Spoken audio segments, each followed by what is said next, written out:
C'est une déclaration surprise de la part des deux plus grands acteurs de la scène climatique.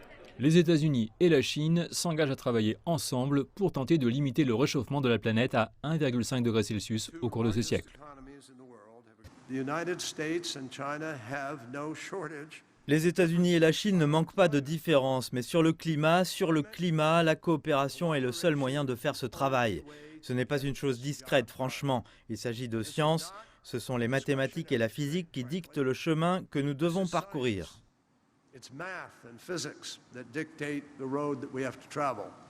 Cette initiative prévoit une coopération en matière de réduction des émissions de méthane, de plantation d'arbres, de promotion des énergies renouvelables et d'octroi de fonds supplémentaires aux pays les plus pauvres pour lutter contre le changement climatique. Cette décision a été largement saluée par de nombreux autres participants. Sur Twitter, le Premier ministre britannique Boris Johnson a déclaré qu'il s'agissait d'une forte démonstration d'engagement et que cela pourrait renforcer les chances d'un accord plus vaste lors de la COP26. Un avis partagé par l'Union européenne.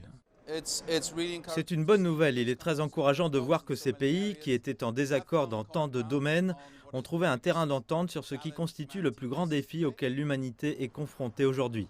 Bien qu'il en ait surpris plus d'un, l'accord n'est pas tombé du ciel. Selon les responsables chinois à Glasgow, les deux parties se sont rencontrées une trentaine de fois depuis le début de l'année.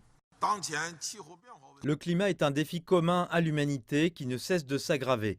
Dans le domaine du changement climatique, il y a plus d'accords entre la Chine et les États-Unis que de divergences, ce qui en fait un domaine qui offre un énorme potentiel de coopération. Malgré le vaste soutien dont il bénéficie, certains activistes affirment qu'il manque encore de détails concrets. Les États-Unis et la Chine affirment qu'ils se réuniront régulièrement dans les années à venir pour s'assurer que des mesures seront prises au cours de cette décennie. Il faut également prendre en compte les aspects géopolitiques de la question. Ces dernières années, les tensions entre les États-Unis et la Chine n'ont cessé de croître et de se répercuter sur différents aspects de la relation.